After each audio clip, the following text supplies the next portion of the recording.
Shouldn't be this complicated. I end up staring like a madman at the screen. Give me a sec. There we go. I always do it, sorry. I'm so awkward at starting these things at the moment. Hello folks, thanks for joining us. You're watching Epic Flail, and in this show, Liam and I are going to be talking about Old World. We're doing live shows every other Thursday, where we're going to talk about a different Old World subject. Today is one of our favourite subjects. We're going to be talking about list building, how to build a good list. It's not just going to be a good competitive list, it's going to be a good list for you as a person, because Liam and I are going to talk about multiple stages of building a list that you should go through. If you enjoy the content, please like and subscribe. If you are not a member of the channel, please consider being a member. The description and details to do so are below. We have a Discord where we chat about Old World and a whole bunch of other things, and we also do content which is members only, not the OnlyFans style, just extra strategy discussions and sometimes pure general daftness. So consider being a member of the show. I've used a sort of Meta Monday intro. I hope that's okay to the other Liam. I hope he doesn't mind me stealing it. Welcome, Liam. How are you doing, my friend? How are you keeping? Yeah, all good. You? I'm all right, mate. Yeah. I thought we could do an election special. Like, what was going through my mind earlier today, I was like, we could make it election themed and talk about the factions and which ones we'd rather rule the country. Then I thought, no, we'll do list building. Actually, something useful, slightly, maybe. Yeah. Although it's maybe an after dark silly discussion, is like which faction would you want to run the country, but it would get political way too quick. This is far There's not more an useful. actual good faction out there, is there? Gnomes. Like, everyone in the channel at the moment is obsessed with gnomes. I don't know why. There's so many weirdos that are on our Discord. So many unusual characters on our Discord that are obsessed with being gnomes. When I do the hobby and hang sessions at the moment, they just make me play gnome core and listen to gnome music. I've got gnomes on my painting day table. Oh, great. You're one of them. Leading the gnome revolution. Dave Offling, maybe. Good lad. Thanks, Dave, for super chatting. We appreciate you, my friend. Appreciate you appreciating us for doing some square-based shenanigans. Yeah, I've stepped up the Old World content because some of our members were going, "Oi, where's the Old World stuff, eh?" So we've been doing a tournament last weekend. We've done our first live stream of Old World. We're doing these shows every other weekend, so we are stepping it up. Yeah, I remember Old World. We did promise we were going to do it regularly, and then did like 3 shows and nothing else. Yeah. So we've done like 3 shows in 6 weeks, and that's quite good going. It's on the schedule. Once things are in the schedule in my brain and life, then they go. It's just getting to the schedule point. But now, every other week, we've got this content coming at us. So, Liam, we're going to talk about this different... We're going to be very methodical with this, aren't we, mate? We're not just going to randomly talk about things that are helpful for building lists. We're going to go through a very methodical process. And you're going to try anyway. I'm going to try to take you... Well, you take us on a methodical process. And you're the right man to speak about it, because you've been building a hell of a lot of lists and getting a lot of games in, going to a lot of tournaments, a lot of events, and thinking about this a lot. So you're the perfect brain. On that, I think it's quite important to set this out that I'm a fairly competitive gamer. As much as I like to enjoy the game, everyone enjoys winning. So let's not get away from that. But there's more to it than just that. And I think that needs to come across when you're making an army. But for those of you who are more competitive minded, I've done 4 Old World events and lost 2 games. So whoa, that's powerful. It's kind of like good stats. I'm not standing back from wanting to do well. You're one of the most competitively minded people. You can drop it a gear. That's why I appreciate it. Like the first time I ever played you at the game I shan't be named, you absolutely went bananas on me with one of the most stupid bro control lists I've ever experienced in my life. But you lure people in. Liam's lure people in to a false sense of security, and he'll go, "Oh yeah, I just love a bit of painting and modelling," and then boom, he's got the strongest list possible. But yeah, we're going to go through a process that allows some flex, doesn't it, Liam? We're going to talk about if you want to build that competitive list and something that's going to do well at events, then we've got a process for you.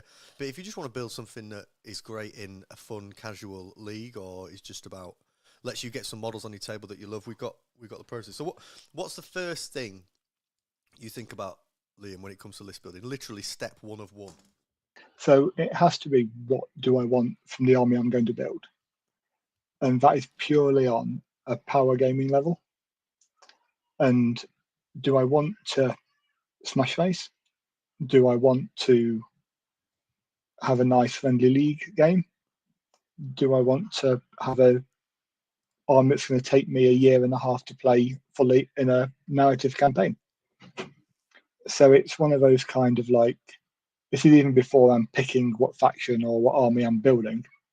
I'm asking myself a question: what do I want to do, and how do I want to go about it? And that's an important question for Old World, isn't it?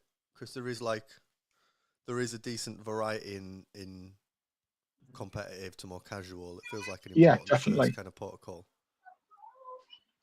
So let's say you've sort of run us through some of the different options, because last time we did a show, you talked about like in a group when you were designing and thinking about lists in a group, and that was like a conversation that people were having at the beginning, wasn't it? It was like, what do you want out of the game? So on one end, you've got like power level wise, you might be thinking, I want to do well at an event. This needs to be like the sharpest list I could possibly build. Then on the other hand, it's just kind of like, I've got a mate who's getting into it and I just want to build a list that's quite fun for them to play, right? And it's definitely an important thing to take into. So we're looking at starting a very narrative map-based campaign up in our local shop. I'm just starting to put ideas to pen and paper for how we want to do that.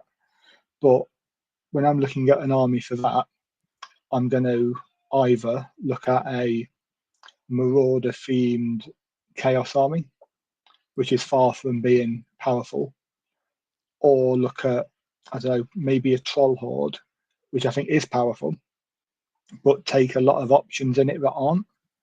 So I might have 2 units of 30 goblins, common goblins. So no fanatic option, no really shiny stuff, just basic goblins.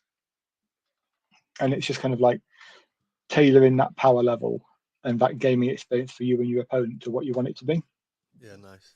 This is a live show, and we like doing live shows, so we're going to be hearing from the chat. So chat, share what process you go through. And Adam, I've pinned Adam's a comment as a reminder to me to make sure I challenge him to a duel by the end of the show. Says, glad Liam is here. Got to have someone who has a clue about Old World. There you go. Thanks for that, Adam. I challenge you directly to a duel, sir, at Old World. Right, what's your next process, mate? So the first one is like thinking about army power level and where you kind of want it to be on that sliding scale. There's like a key foundation. What else? So it's then what matters to me as a player. So in this, I mean kind of the models or the gaming experience itself. So even if I think that goblins are the most brilliant army for my power level, but the models look absolutely gash, I'm not remotely considering that as an army I'm going to do.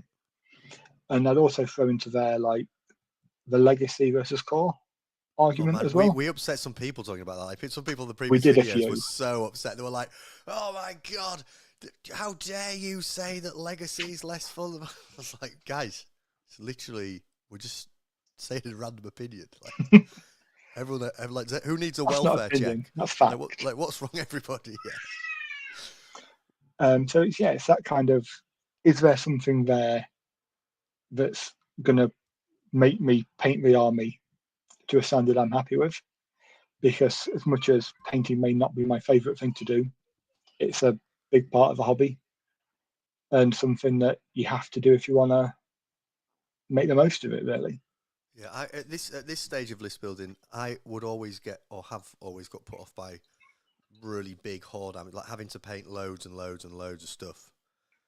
That I find that such a challenging process. I just look at it and think I'm never going to get through all that. So that's kind of like what matters to me is something that I'm going to be enjoy painting, but my enjoyment very quickly wanes if it's something that just has an insane amount of models. And it's how quickly you can get through that. Yeah. So my current Troll Horde list, it's still in the middle of being painted. I had like 2 evenings and got to a standard that looks okay from 4 foot away. As long as you're not paying too much attention. I probably need another 2 evenings to get it to fully like battle ready status. Yeah. And then another maybe 4 weeks to get it to actually look good when you hold it up close and pick it up and look at it. Is that what do you go through? Because I know people have different techniques, but do you paint a unit and a model and finish it? Or do you paint everything to a level by which you're like, right, I can chuck that on a table and then go back and start tinkering?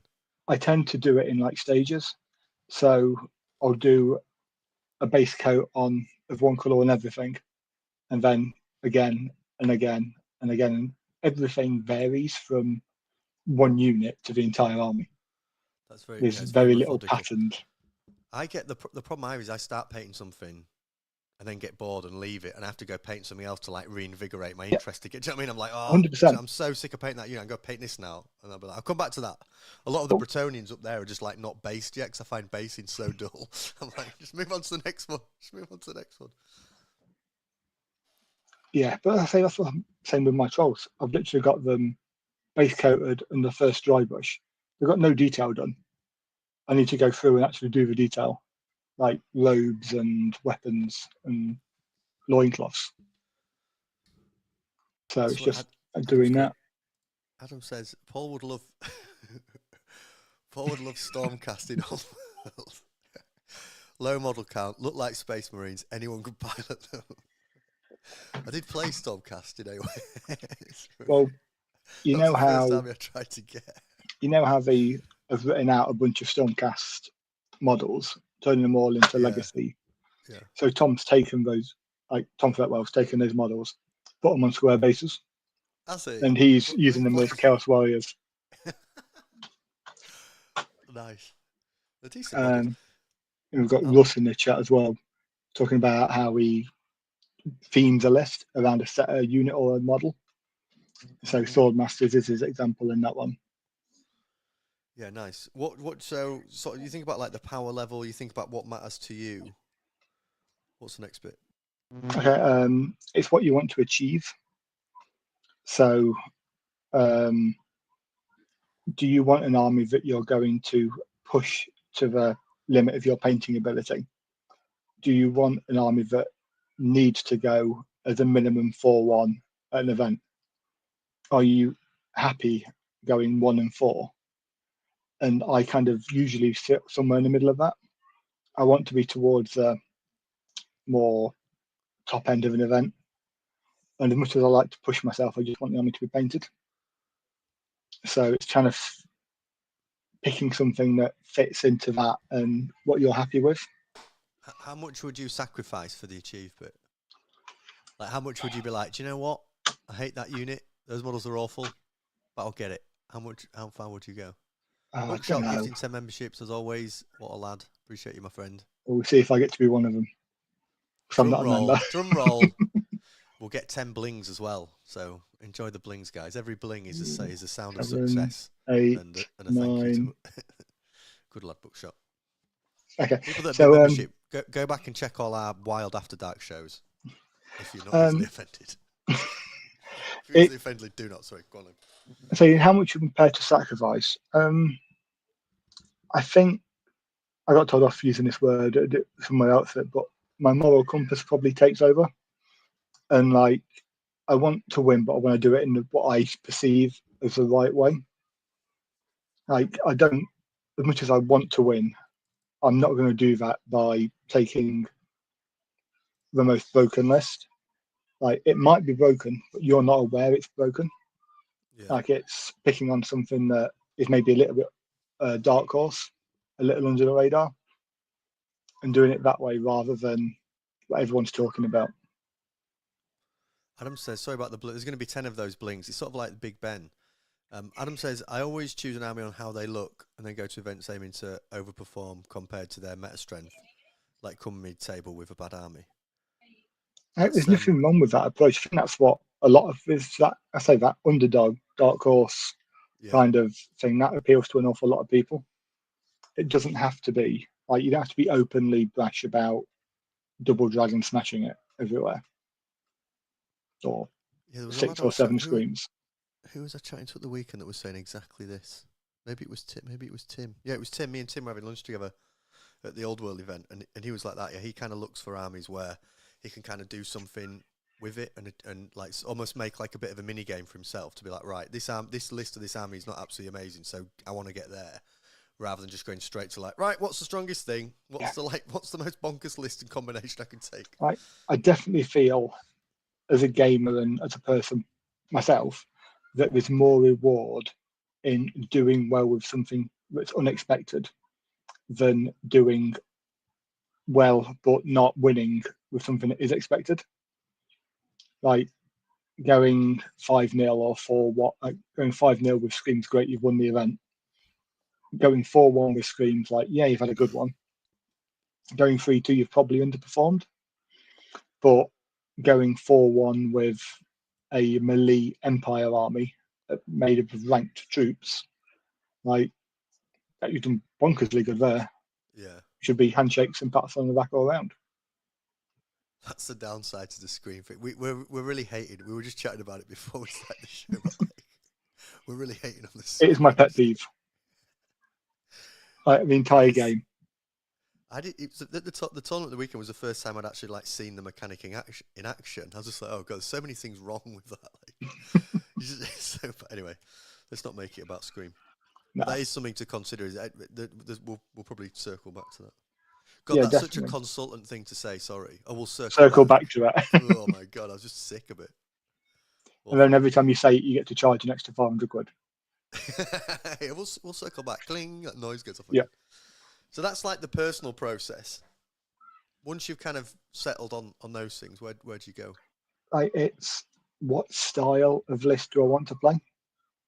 And you could have an idea after those first 3 questions of what army you want, but it's what style do you want to play?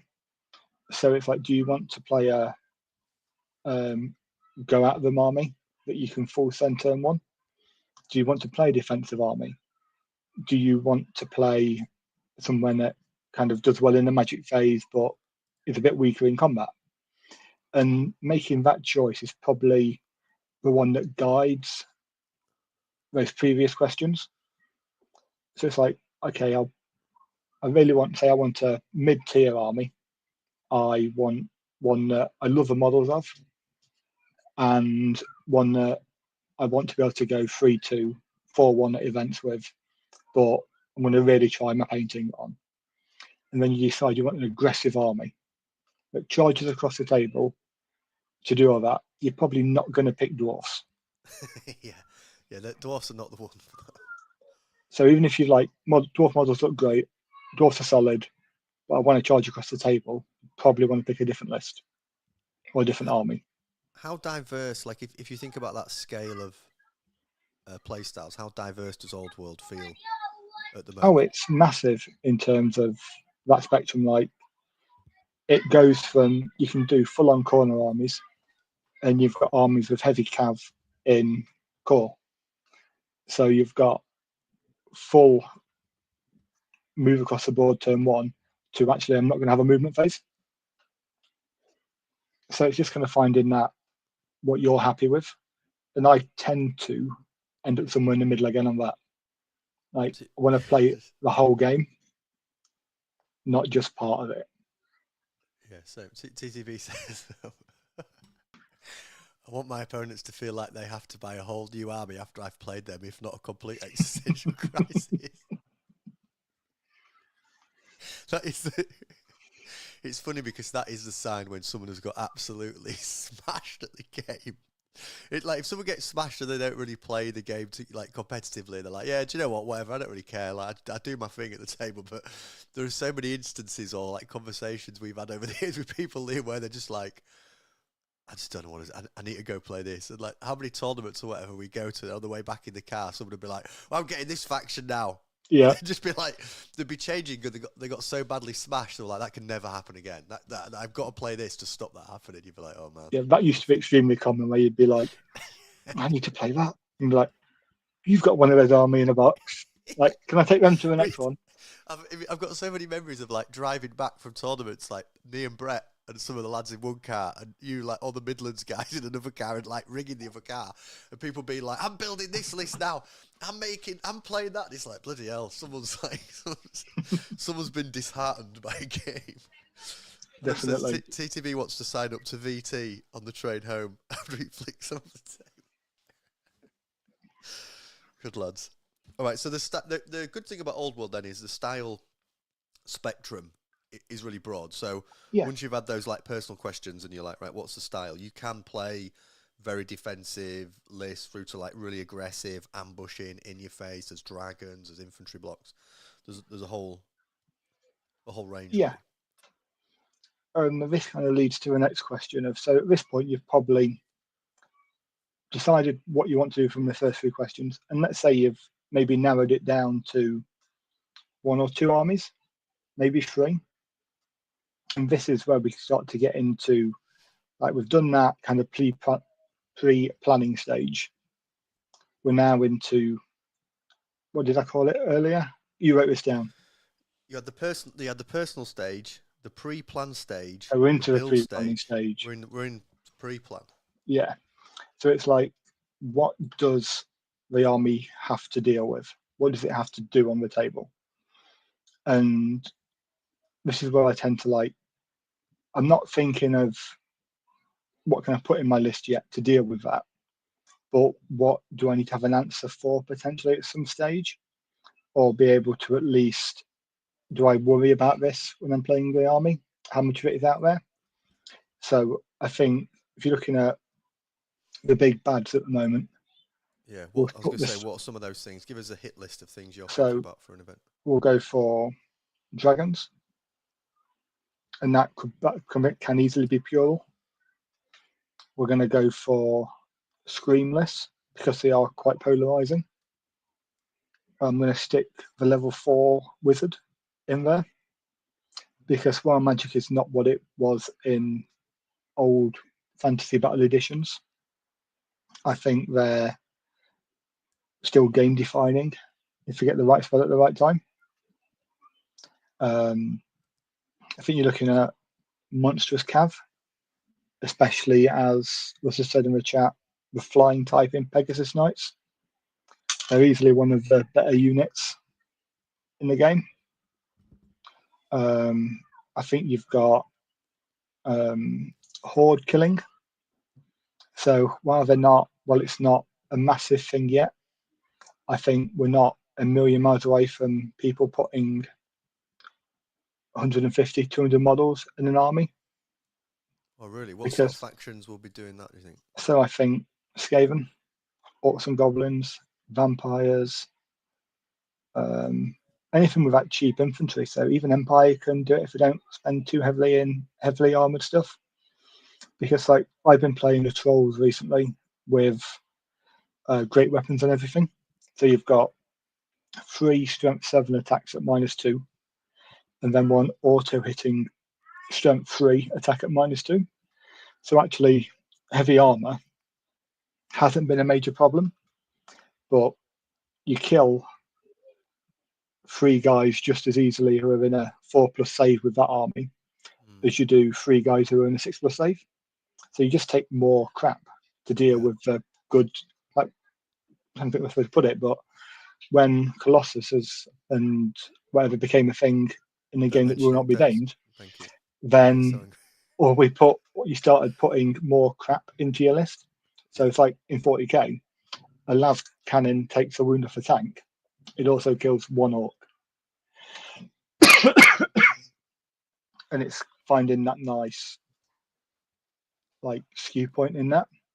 So you've got monsters, scream, monstrous cav, and you sort of put, although, like, Pegasus Knights, Pegasus Knights in that? They're monstrous cavalry. Yeah, I guess they've got a chunky. And say the level 4. You need an answer to that level 4 caster. Level 4 wizards, yeah. Yeah. And sometimes numerous level 4 wizards, right? Like, not definitely. Just a random level 4, like a whole bunch. How, just as a quick side thing, just 'cause it's on my mind, and I saw it a lot at the weekend.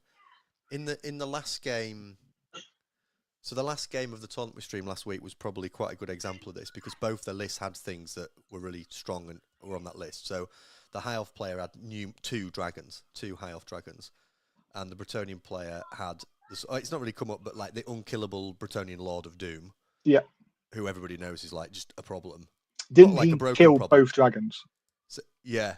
Well, what he'd done, and he had Pegasus Knights, but what he'd done is, and I spoke to him after the game about it, is he just like spent points on monster slaying. He was just like, all my characters are geared up with monster slaying because I'm going to face it. So like, I may as well spend a few points there. I just made.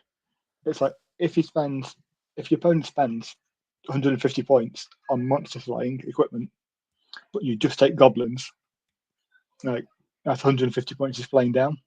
Yeah. But then those when it's kind of like how many points do you want to spend just to as like an insurance policy? Yeah. Isn't it? 'Cause it's like, do you know what, this list is really strong. It can afford 150 points just to cover that corner because it's versatile. It's versatile Definitely. in other areas rather than like, oh no, I was banking on playing monsters every single game. And like 150 points in magic items doesn't seem too. That's what 7.5% of your list. God, you like Carol Vorderman? No, Rachel Riley. Sorry, I won't insult you. I am sexier. What, than Rachel Riley? Yeah. That's a bold claim, mate. Adam L. He's always firing at me. I want my opponent to lose so hard they quit the game, start 40k, start a YouTube channel, honeymoon in Rome, cry about nights on stream, claim it's tall and enjoy no. Anyone who watches the channel might work out who that's aimed at. He's your biographer, right? I think that, yeah. Adam's my official biographer. Welcome, Telly. Thanks for joining us, mate. Dave says, I want my opponent after he defeats me so bad that I quit the game and bury him beneath the table after I flip it. Okay, cool. So they're kind of the main things in your head. If you're wanting to build for those more like competitive tournaments or events, so maybe just in like, a decent meta where people are taking the stronger list, that's kind of a good list of things you want to be considering and thinking about. We just had a random bling. Sorry, I've not quite understood the blinging thing yet. Something good has happened. If we all hear a blinging noise, something good has happened. What's the next part of that process, mate? So are we still in a sort of pre-planning phase, or? Yeah. So after that, you've got the idea of what you want to deal with, what can be out there, and you've probably picked your army at this point as well. So I'll keep using Orcs and Goblins as the trial during this because we rated them the most fun army to play a fortnight ago, and I think they've probably got the biggest selection of options out there. So we'll keep referring back to them as a army of choice for this, but we'll see how it goes. So I think the next choice you've got to make when you're starting to write a list is a direction you want it to go in. And that is, do you want to skew towards a particular playstyle? Or do you want to have a balanced list that can deal with everything, but maybe struggles against someone else who's got that skew? And it's almost like the poker hand kind of thing. If you've got a full-on gun line of Empire and your opponent has got a full-on cavalry list and monsters, there's a good chance that you're not going to kill enough to get there, to stop them getting to you, especially if you lose that first turn roll-off. You get one shooting phase and then you're dead. But if you don't play against that one thing that's bad, you've got a good chance. And it comes back to that whole rock, paper, scissors from a couple of weeks ago where like cavalry probably beat gun lines killing off infantry over 2 or 3 turns of shooting, and infantry can grind out cavalry. And it's this kind of, say, rock, paper, scissors, and where you want to fit within that. Yeah, and there is a personal preference there, isn't there? Because again, there's people I've known who kind of enjoy the skew, and are like, I'm just gonna take a skew, and I quite like presenting people with a problem. And yeah, fine. Every now and again, I might come across a list where I'm like, I can't really play that, but they like that skew bit. Whereas there's other players that I've known playing different games where they hate that style of list and they want to build as balanced as possible so that they've got a chance in every game. Yeah, and there's no right or wrong in that. It's just potentially that if you are going to skew, then be aware that sometimes a game might be out of your control. Yeah, skew players I find like are kind of they're like a bit of a gamble. Yeah, like being like, I'm just going to go for it. I'm going to get some like wacky games where I'm really likely to win, but I could make it all the way if I'm lucky. It's like an added risk in it of just going for it, depending on the level of the skew. I always remember ages ago we were at one of the Masters events, and I'd borrowed Brett's Retribution instead of taking my troll, and we'd got to like round 3, round 4, and Jamie walks up to me and goes, "You still undefeated?" I'm like, "Yeah." It's like, "Have you got your trolls with you?" I'm like, "No." It's like, yes. The one thing he didn't want to play was 60 trolls, but against what I'd actually bought, he was like, "Yeah, fine, another person, we're good." And it's like, it's that gamble of what you're going to take when. Yeah. Dave says my first well, and just to jump up a comment actually, a Elven painter says poor Giles is not used to being on table 1, so it was Giles was a high elf player. I'm trying to recall desperately the comment that he made, which was such a funny comment at the end of the game. So he'd lost the game, and he's just sort of looked at the camera, and he went, "What?" He played against Bretonnia. He went, "What are you meant to do against such furious men?" And it just like really tickled me. That like, I'm sure it was furious. I was just like, just a desperate. What are you meant to do against such furious men? All these like angry Bretonians, but. He played great. I thought Giles had a great event. Giles played the Scream list, as I said to you before this show, Liam, exactly as you described. He got to the table, saw that Scream is really dangerous, put everything in the back corner, waited, killed a little bit at the end, game ended. Good game. I just win. Yeah. It was a pro move. Right, sorry, mate. So next, what's your next bit of the? Keep taking us through this, mate. It's great. So you decide if you want to go skew or balance. And let's say we're going balanced for the sake of this. Right now I'm looking at what were traditionally known as Lord choices. And this is your most powerful character for how you want to build your list on the field. And that is usually fighting or magic. And you've got this choice of which ones you want to include, which ones you don't, and how big a part of your army you want to make them. So obviously you could take a Black Orc war boss on foot, give him, I don't know, a great weapon and maybe just a ward save. And he's probably going to come to somewhere around 180 points. At the same time, you could put that Orc war boss, Black Orc war boss on a Wyvern, give him the Trollhide trousers, the Talisman of Protection, a choppy axe, and all the tools in the world, and suddenly comes to 350, 400. And he's now a massive part of your army versus like a smaller part before, but it's still the same choice. Another comment that just caught my eye is Adam asking about a Scream list. Yeah, define that. And also, it was reckless men. That was it. Thank you to both of them. What are you meant to do against such reckless men? Such a good comment. So a Scream list is vampire counts, usually leadership reducing in some way, coupled with lots of models with a Wailing Dirge special rule, which is you take a shooting attack, it ignores most of the restrictions on shooting, and your opponent takes a leadership test at -2, plus any other modifiers. And for each point they fail that test by, they take a wound with no armor or regen save allowed.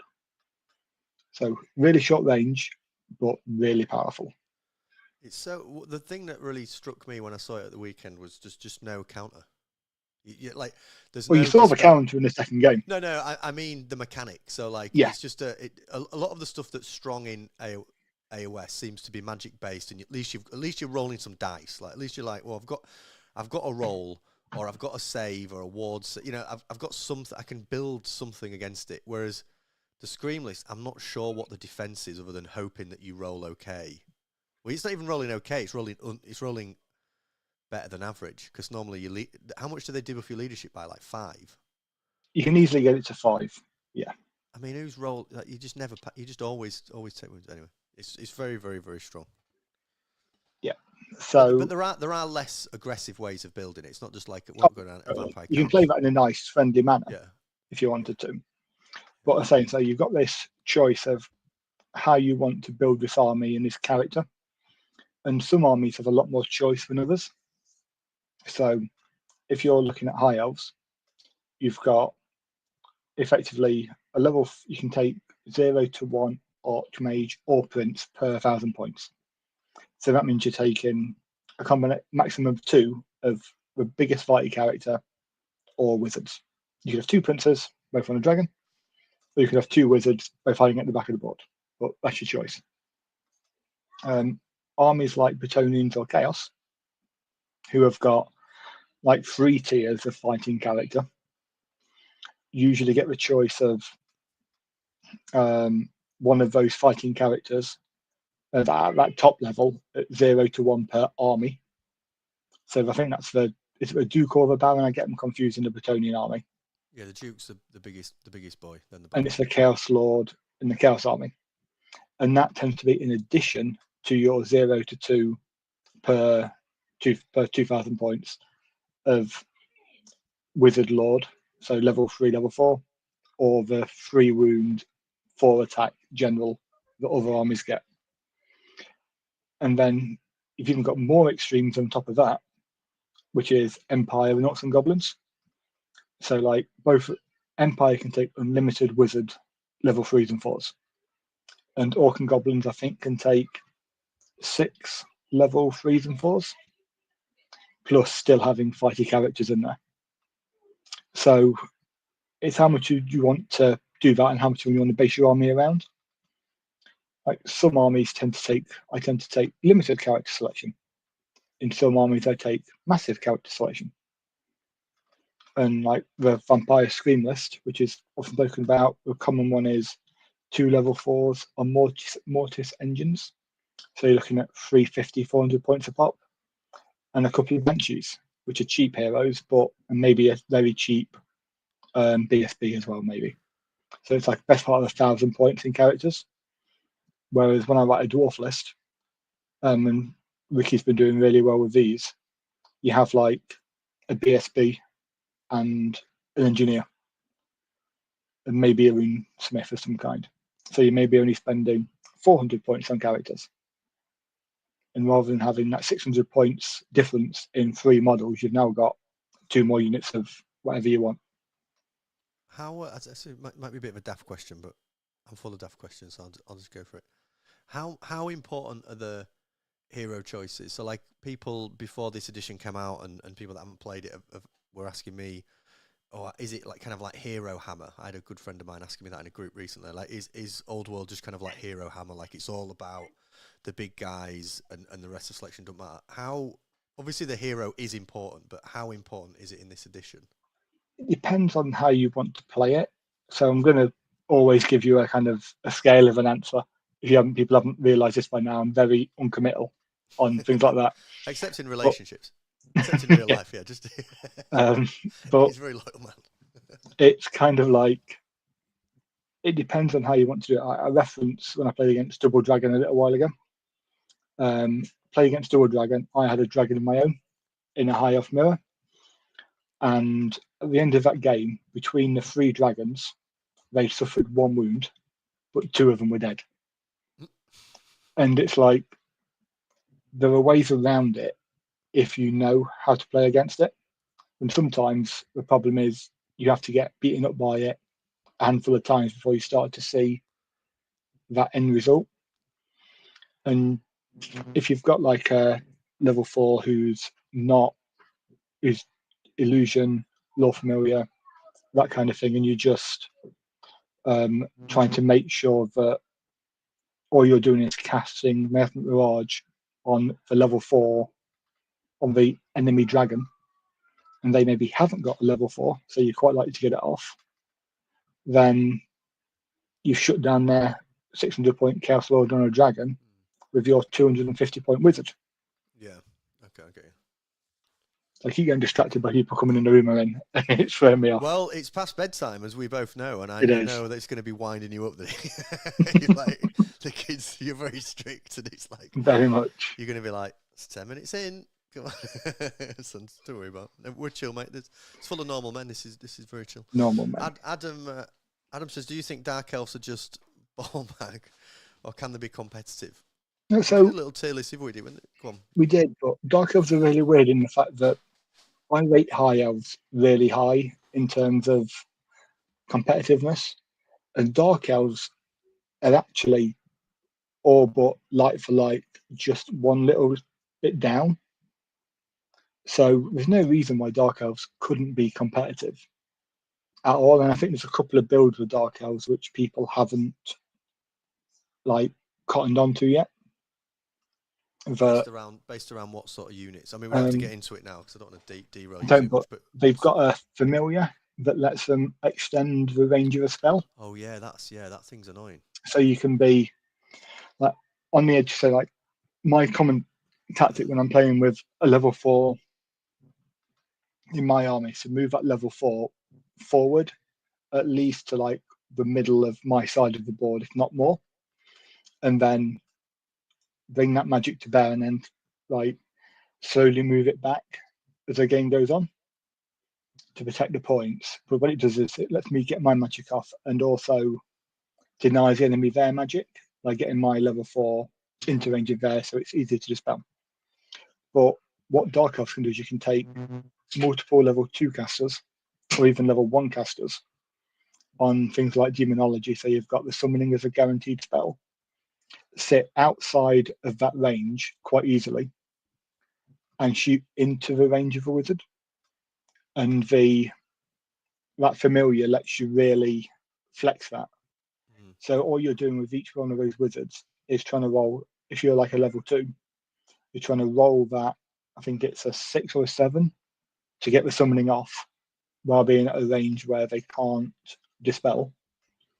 And if for whatever reason that wizard, say on a dragon or on a steed, and runs towards me to try and catch me in that dispel range, you can move back further out and then use your spell, I can't remember what it's called, but you use that familiar to get back into casting range, but outside of dispel range. And shooting 2d6 strength 4 magic missiles at -1 soon deletes an awful lot of armies, even the tougher ones. So you can just kind of bully them a little bit, basically. Yeah. And you've still got a dragon that's arguably as good as the average dragon in the game. And Blackguard are a bonkersly good unit. They got that just hold points. They just never they just never go. Never go anywhere. And heavily armored. Have strength 4 in combat with -1. Seem good, but like stupidity is a very annoying rule.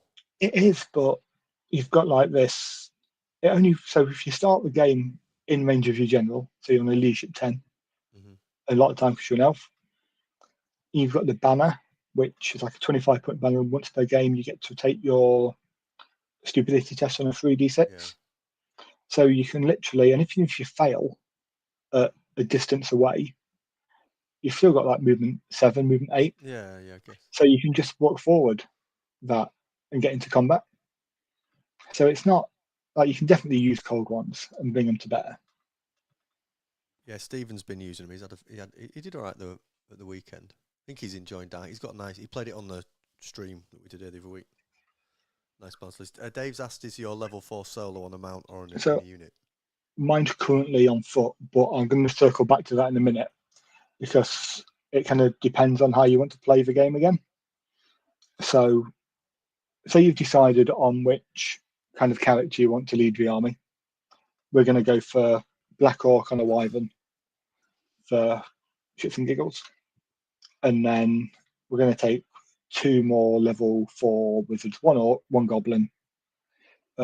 Goblin on Illusion, Orc on whatever. We're good. We'll say we'll do that.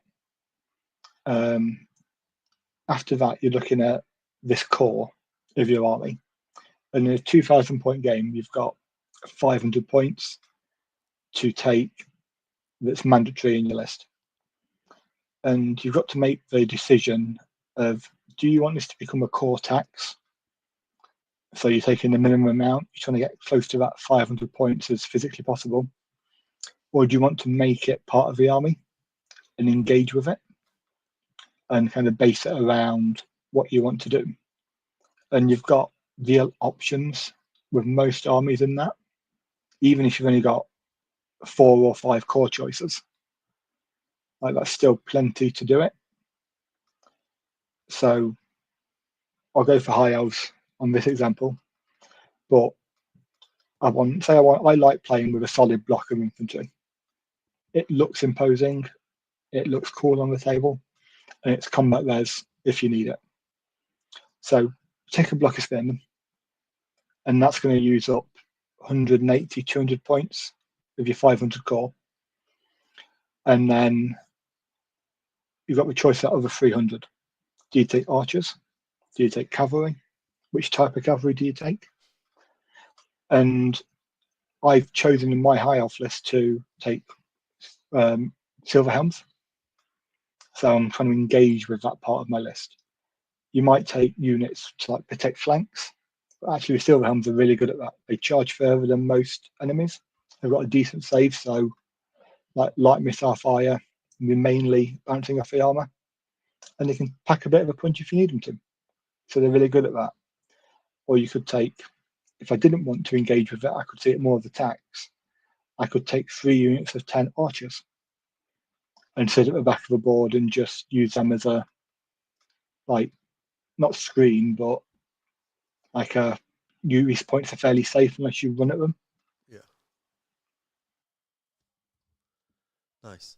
I just as you're saying that, I'm like thinking about my Bretonia list and try to compare what I've done with that. I guess the optimal is try to get, rather than, because you don't want to waste your core points, do you? You don't want to be a situation where you're like, oh, I'll just throw anything in there. You want them. You want them to have a purpose and serve something on the table. I guess the question you're asking that's making me think about my list is how many. Like, do you just hit the minimum point? Do you ever find yourself not just hitting the minimum points value and going over? Do you know what I mean? Sometimes. Are there cores where you're like, do you know what? That's just like, that is just a good unit. Just more of them. Because I'm thinking about like Knights of the Realm.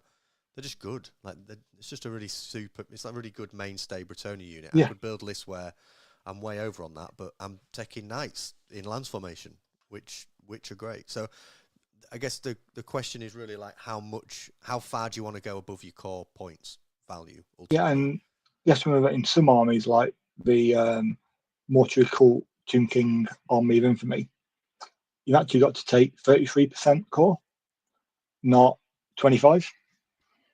So they've suddenly got to make up best part of 700 points in core. So it's that kind of, it's a decision to make. And you've also got armies which have core changing depending on what you've got as that main general of your army.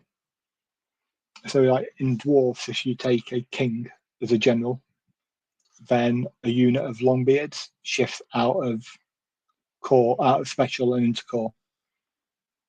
I think Black Orcs do similar. If you've got a Black Orc war boss, and they aren't the only examples. I'm sure there are plenty more examples out there of similar things shifting. And there's an example you kind of gave in there that's slightly off point, but I think is a good one to highlight, and that is having units that do work but just don't die. You know, they're kind of like they're it's just a core choice. It's a unit of, you said, archers that are just going to sit at the back and they're just going to plink things and kind of kill annoying screens and not die because they're very, very defensively positioned. That's great, right? Because you also mentioned it with your wizard as well, like a lot of points goes into the middle of the board, does a load of work and pressures the opponent, and then goes, yeah, no, this is where I drop back and just don't lose all these points. Because it's why I don't win many games 20-0, because I tend to get the win and then start to back off. Yeah.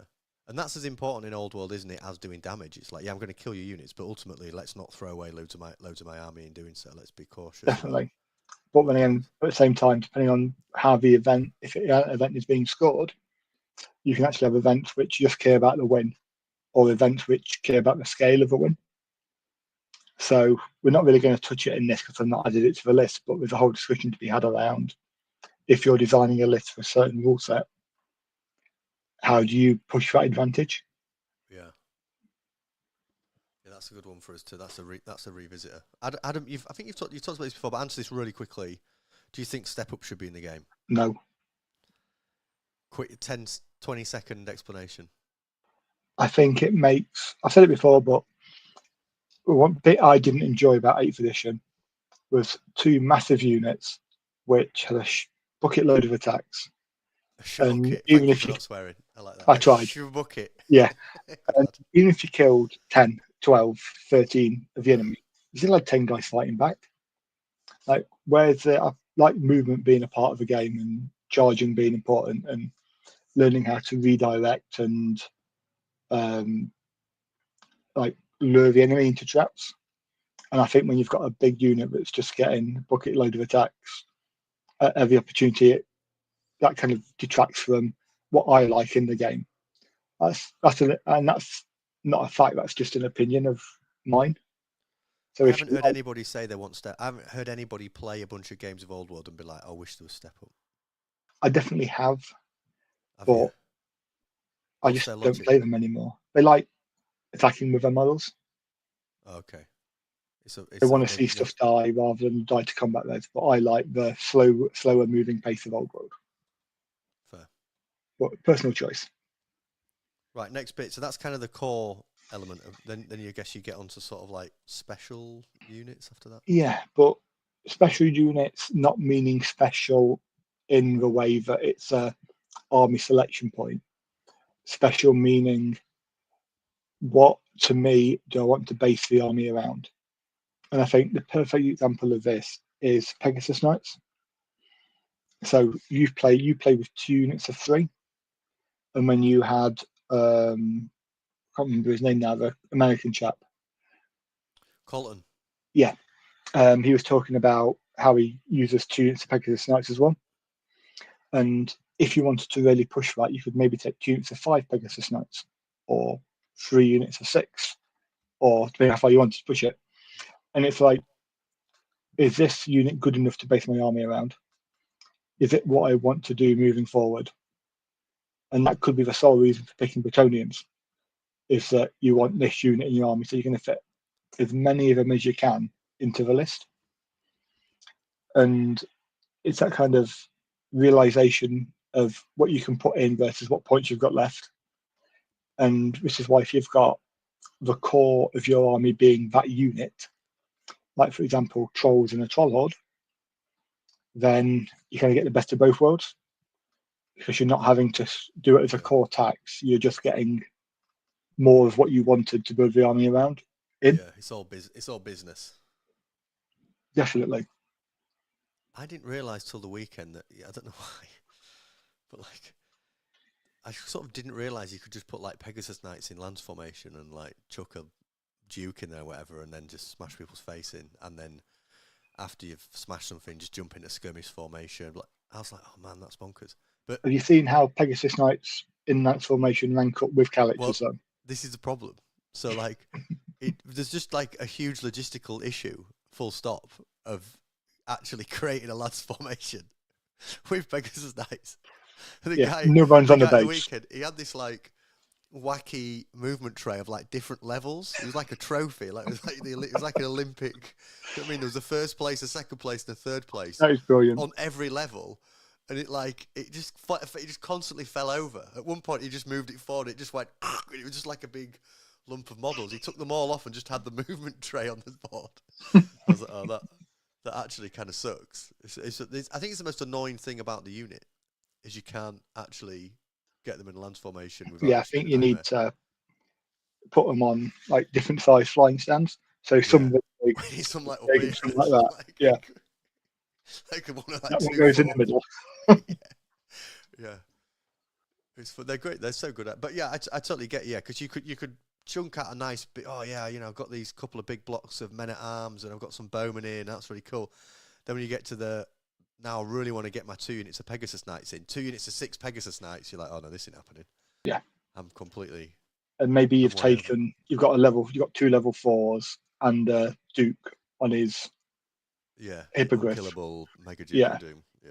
And you got your 500 points of core, and suddenly you can only afford 7 Pegasus Knights, and that's it. You can't have all the fun. Some armies probably can. Not in Bretonian. Not in Bretonian.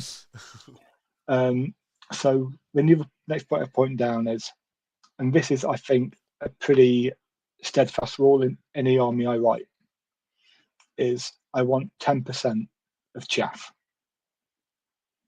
And by chaff, I mean a unit that can get in the way, doesn't have to have any real output, but buys time or buys board position for the rest of my army to do what it wants to do.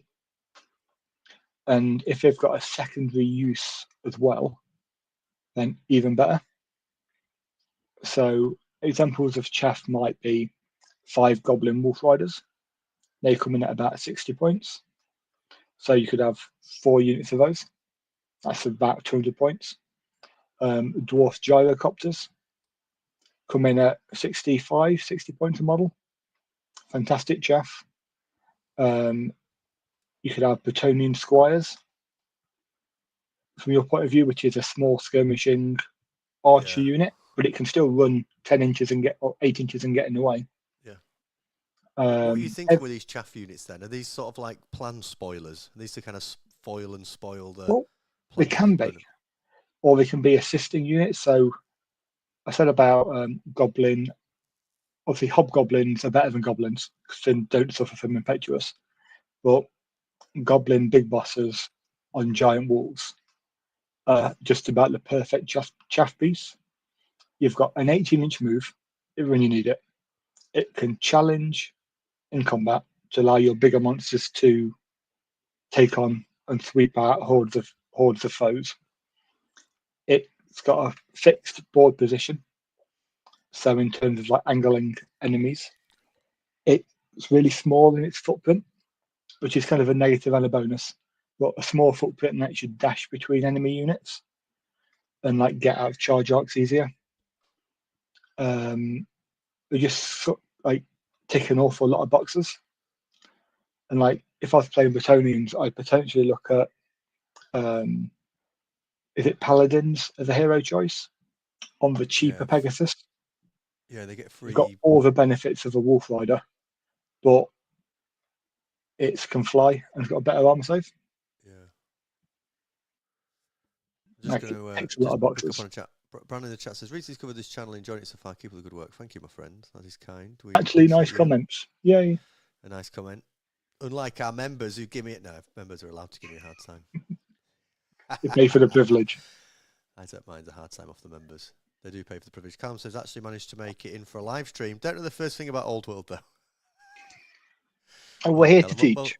welcome, mate. Yeah, it's just a very, very chill Old World chat with me. A very different vibe to Meta Monday, these shows that me and Liam do. They're a bit more adult, some of them, a bit more relaxed, mature.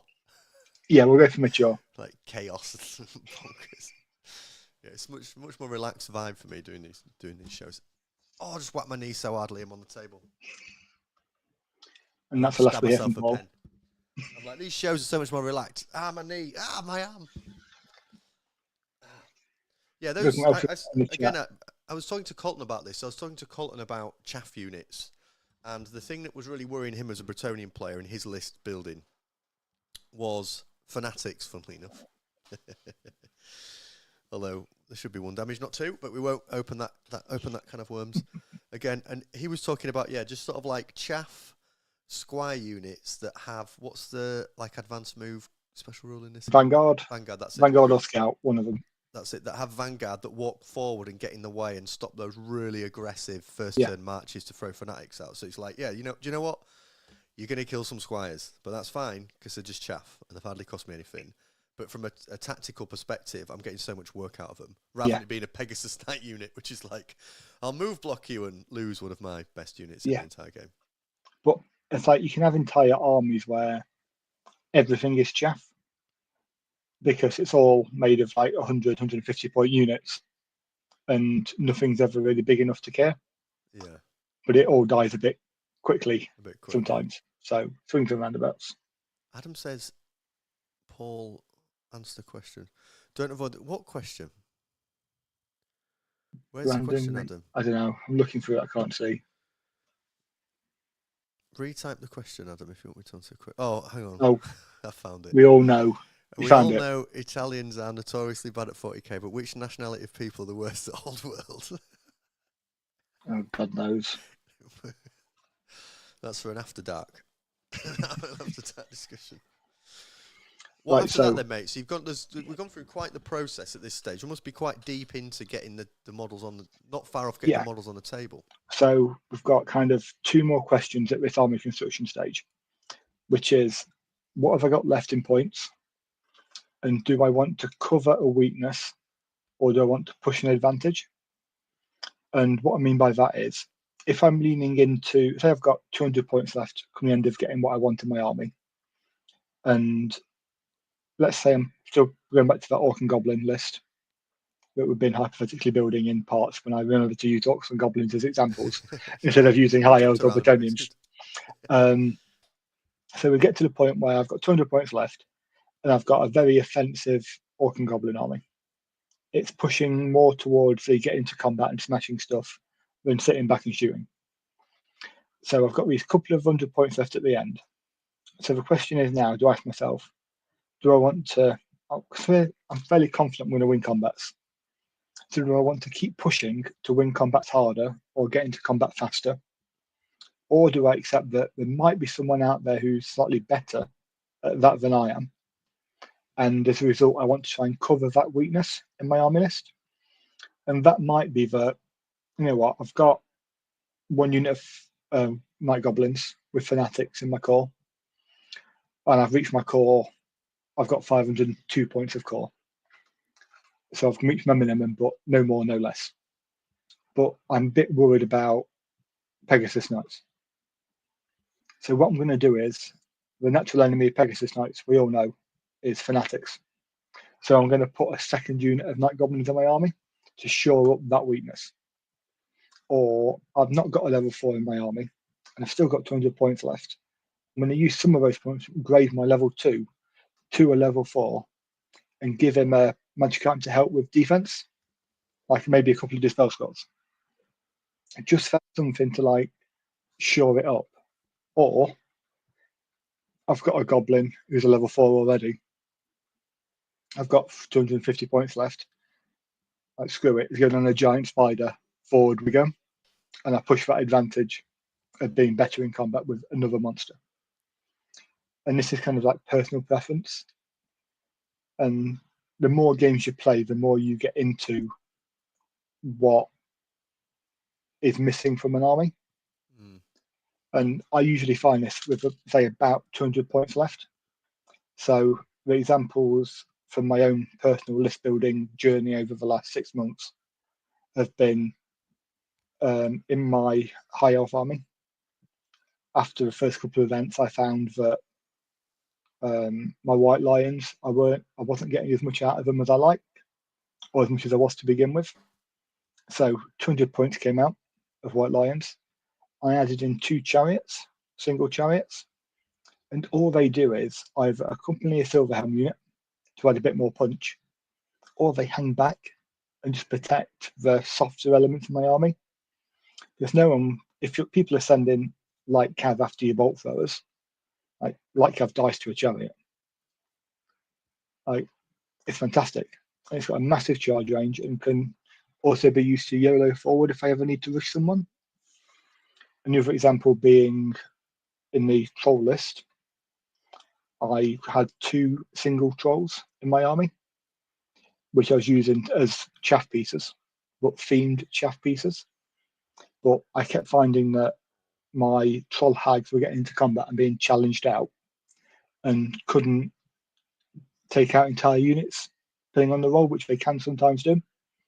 So I swapped out the 2 single trolls for goblin big bosses on wolves, whose only job in a lot of games is to hang back and charge something at the same time as a troll hag. Oh, just to like bravely accept the challenge. Takers. Yeah, like, I'll take it. Like, do your work. Like at that point, if they die, who cares? My troll hag, if it rolls well, is killing half a unit. Yeah, because I'm glad you've mentioned that, because that was something that was running through my head at the weekend. Is that almost that exact sort of scenario? There was a troll hag in the middle of the table, and it, like, challenges just wrecked it. It was in a big unit. It was like, I'll challenge it. There you go. And you kill a champion. Well done. Yep. You're against loads of models, so like you lose. And I thought, man, that you've got to, if you're going to invest a lot of points in a model that can do loads of work, you need to let it do work. You've got to have some way of going like, don't worry, I'll take the challenges. So I did have 2 units of wolf riders in the army with champions for that purpose, but after a few games, I just found that I needed more. So for goblin big bosses were the cheapest way to do that. Yeah, nice. So this is kind of like utility. It's like a last bit of sort of utility on the list, right? This might be where that Bretonian player that we're talking about from the weekend went, do you know what? I'm going to buy a load of monster slaying magic items. Just so, like, I've built my list, I'm happy with my list, it functions, but I want to be able to kill 2 dragons. And just spends, whatever it was, 150 points, whatever, just kind of tinkering. Presumably, had like the virtue of heroism on one and sword of monster slaying on someone else. Yeah, I'd sword of monster slaying with virtue of knightly temper. Yeah, and the other one was that virtue, I think. Yeah. So it's just that kind of like 2. It was so brutal. Like it's just hunting for 6s, but like. I think he could have had one of those in his army already. Virtue heroism is quite a common thing, and then decided he had 50 points left and I can kill monsters, but what if I could really kill monsters? Yeah, what if I could And kill added a all the sword in. monsters? Yeah. Yeah.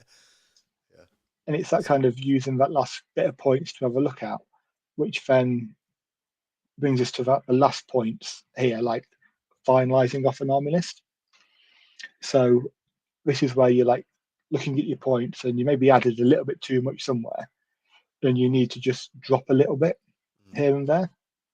So again, for my own personal list building, when I dropped the trolls, which were like 43 points each, something like that, the goblin big bosses are 50, 52. So I ended up dropping like 4 orcs out of my unit to like pay for that difference. It might be that I end up dropping like a sword master in an elf list, or adding 2 charmed shields to silver helm unit champions. That kind of thing, where you're just kind of finishing off a list and trying to squeeze the most out of those few points, which is always like not my favourite part of this list building, but trying to get the most out of what you've got in those last few points I find really interesting. Yeah, it's a bit of last minute tinkering. Yeah. How is there a process after that, or can I ask you just a general list building question? Go on, ask. How, because again, the game that shan't be named, one thing that we enjoyed a lot as competitive players, or just casual players, maybe I'm sure at one point, maybe for a game we were casual. It was a great building lists. It was really fun. You could spend a lot of time building and tinkering and changing and thinking about lists. What have you found the old world list building process like compared to other games? I love it. Like, Warhammer was a game that got me into toy soldiers, and having that flexibility to create different heroes at that young age was fantastic. And to build a Skaven war boss, Skaven general that's going to run around and kill everyone with his cell blade, or feed Skaven brew to the entire unit that's going to make it frenzied for the entire game, was fantastic. And I've kind of missed that when we were playing AOS, where you don't get the magic item flexibility, you don't get the equipment flexibility. You buy units as a unit, not as an individual model. And I know why Games Workshop do that. It's to lower that barrier of entry of understanding. But they've clearly stated this game is not my first war game. So being able to reintroduce that flexibility has been great, and I didn't realise how much I missed it over the last decade of not having it. Yeah, there's 40, and I guess there's maybe something we can pick up on a future episode that I was chatting to someone. What was I chatting to someone about? Maybe it's been today on text or on Discord. I can't remember. But there's a lot of other games where lists, they're just that flexibility doesn't exist anymore, and it is just kind of like the lists just build themselves, no customization. It's very like you can build lists very quickly, like 40k lists you can build super quick, and once you built it, you're like, there you go, it's built. There's no customization. There's no like tinkering. I mean, sure, you can swap out a unit for a unit, but it's a very different process to being able to We like both take played two an guys awful out. lot. We both played an awful lot of MCP in the last year, and for that you're picking 10 characters and 10 tactics cards. Yeah. Like, you've got your entire game is your entire list building selection is 20 choices. Yeah. Like, that's nothing. You've got a lot of things to put in those choices, but it's still 20 things. Like, this is 20 things on your general. Yeah. And then some. And there's the flexibility is really great, isn't it? Being like, oh, I need 20 points. You're like, well, I'll just take 2 models from there and put them there. Whereas other games, you're like, oh no, it changes the whole dynamic. You lose like an entire unit. So the amount of time I built Age of Sigmar lists and end up at 2,010 points. Like, when you throw stuff at the screen. Yeah, pretty annoying. Is there a... Go on, mate. Go on. I was just saying, it was just one more point I want to bring up in this. I promise you it's the last point about list building. It's, can you play the list in time? And by that I mean, can you as a player complete 6 turns of moving, shooting, combat, magic in half the game time that's allowed at the event you're going to, or the game night you're at? because it's not fair if you're taking, especially if you're playing without clocks, and I'm not a big fan of clocks. I've had enough of them from the game that will not be named, but I still try and make sure that I know I can play the list in half the time. And I think that should be a big point to people as well. Yeah, because you're going to annoy yourself and you're going to annoy everybody you play. Yeah. You're like, oh, too much. Yeah.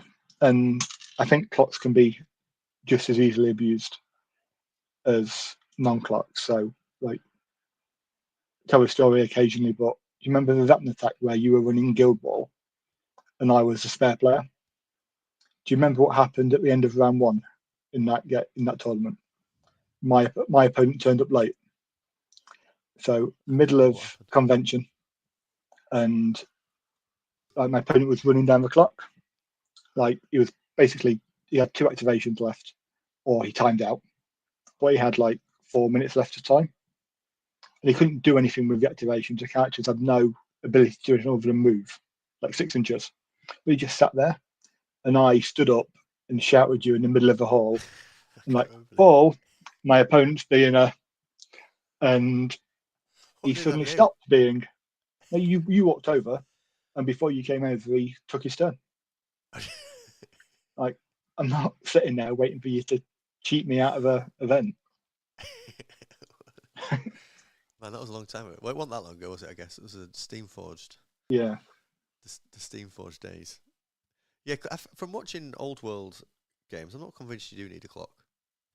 No, I don't think you do. It's not overly complicated. You know what I mean? Like, the game goes quick. Like, the first turns are quick.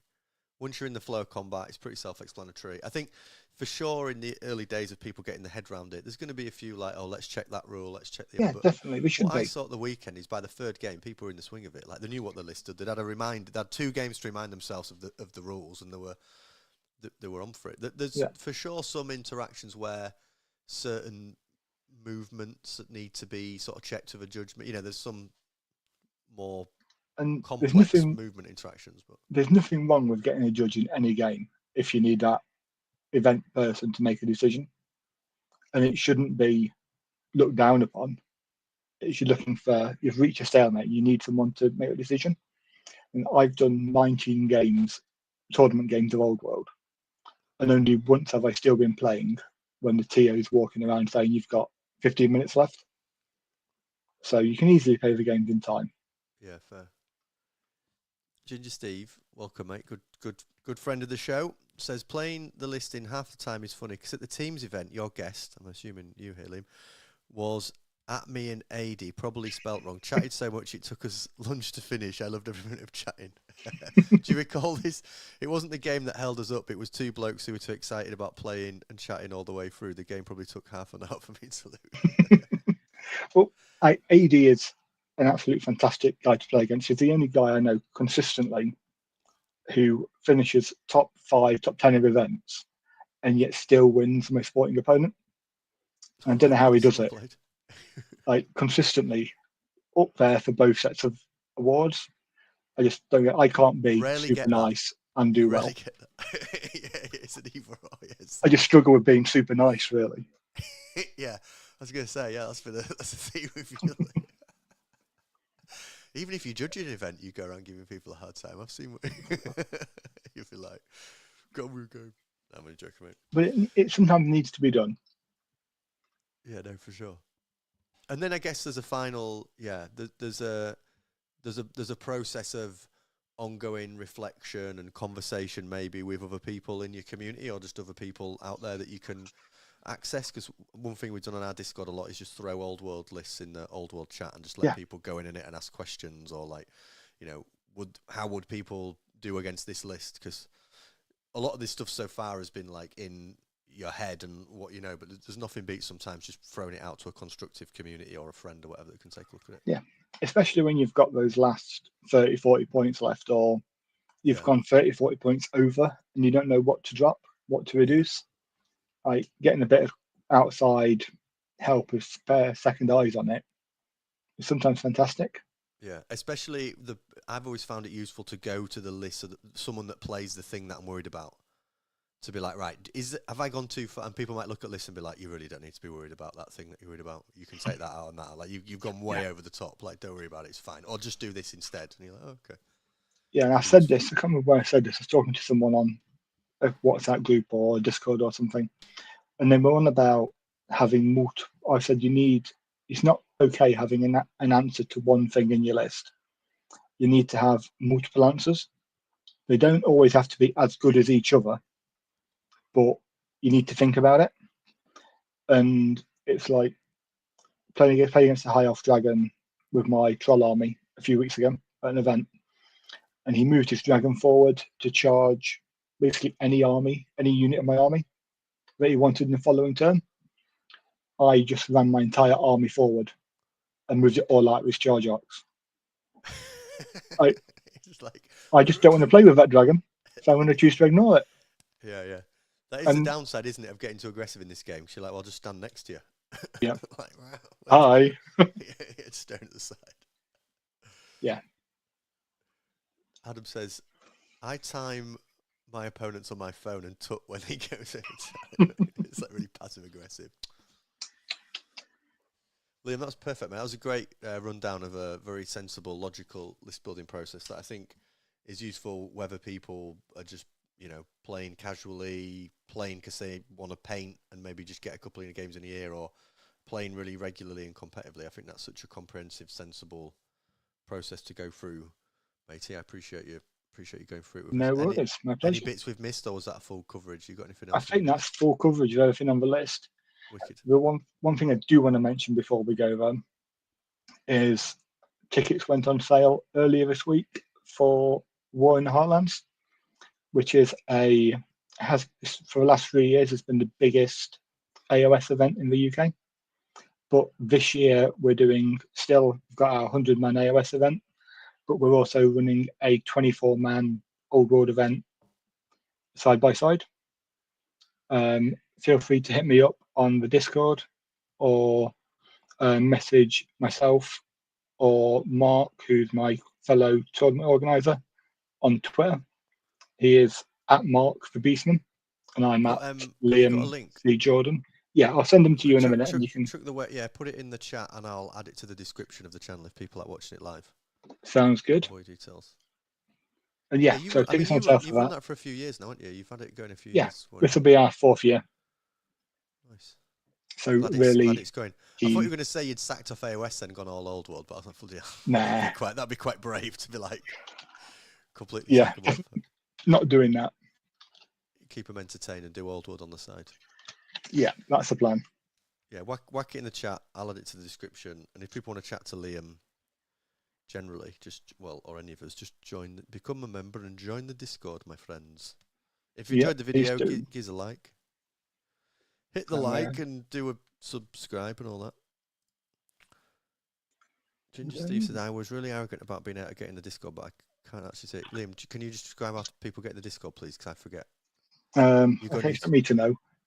Or you sent me a link. And either Adam L or TTB know, and they will put it in the chat because they've done this before and been very effective. There's a really easy way to do it through YouTube, once you remember. Yeah. So TTB or Adam, could you explain how, please? If they don't, Ginger Steve, I will tell you in a second in the chat if you just hang around in the lobby. Or because Steve, I'm fairly sure, was at the event, so he's probably joined from the chat I put in one of the chats earlier. Then message me. Ginger Steve has been on a few. Oh, is it? Do you know? Okay, fine. Yeah, I'm presuming. I'm thinking who it is. Just message me on WhatsApp and we'll sort it out. Wicked. He's got my number. Cool. Lads, thanks so much. Cheers for joining us live. Liam, thanks as always, my friend. We'll be back in 2 weeks. 2 weeks. 2 weeks. We'll be doing more Old World chats. If anyone's got any subjects you want us to talk about or things you want us to discuss, then let us know in the Discord and we'll give it a peruse and our consideration. We have another show coming on Monday. We've got a Meta Monday coming with me and other Liam next Thursday. I might have a stream game on. If I ain't got a stream game on, we'll definitely be doing something live. So make sure you stay subscribed for more stuff coming up. Thanks so much for watching, and we will see you next time. And Ginger Steve, I will give you instructions in the chat, and if those don't work, contact Liam. Thanks, folks. We'll see you next time. Bye.